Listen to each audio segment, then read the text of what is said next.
عد يلا واحد مرة كان يصير مع أبوه يطلب الله بالسوق، والولد كان نازق مرة كان يدي خبر شمات أحيانا، ودي الله واحد كذا عملاق من عندنا من جهة البلاد، بكر بالصبح بدي على مكان دي بايعه، والأب هناك بعيد يصطبح عند البوفي، ومدي قال صاحبنا من كلمة وارفع يده وشد ملطان، بس ملطان حق سنة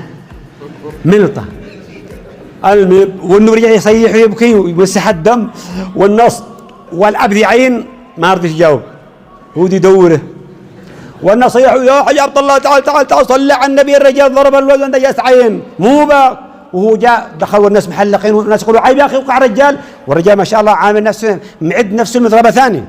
لانه هذا قيل ادب وش يطبعه، فهو الاب ذكي جدا وصل الرساله لابنه، وصل فك الناس هكذا مو به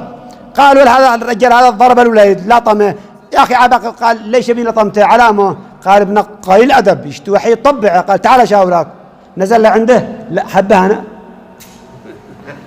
قسما بالله الا هذا الملطم اننا مراعي له سنه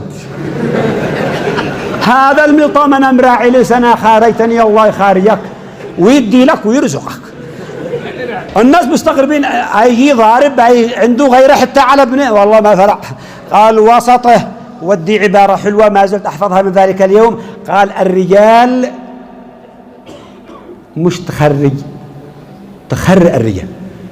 قال ذي ما يطبعه ابوه وامه يدي يلا من يطبعه ويخرجه، احترم ابوك، والبنت تحترم ابوها، ابوها شقي عليها، الرساله للبنات والعيال لو نزلوا البنات ابوها شقي، ابوها تعب، امها حبلت، امها ارضعت، امها سيرت، امها صبنت، امها ربت، امها قامت بالواجب، لا تخن ابوها ولا امها ولا تعمل عمايل لا ترضي الله ولا رسوله، توقع مرة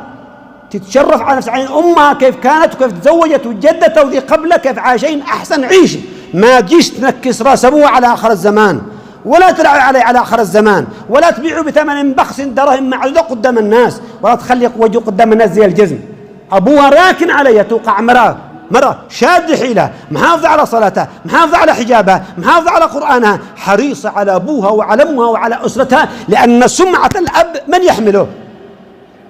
بنت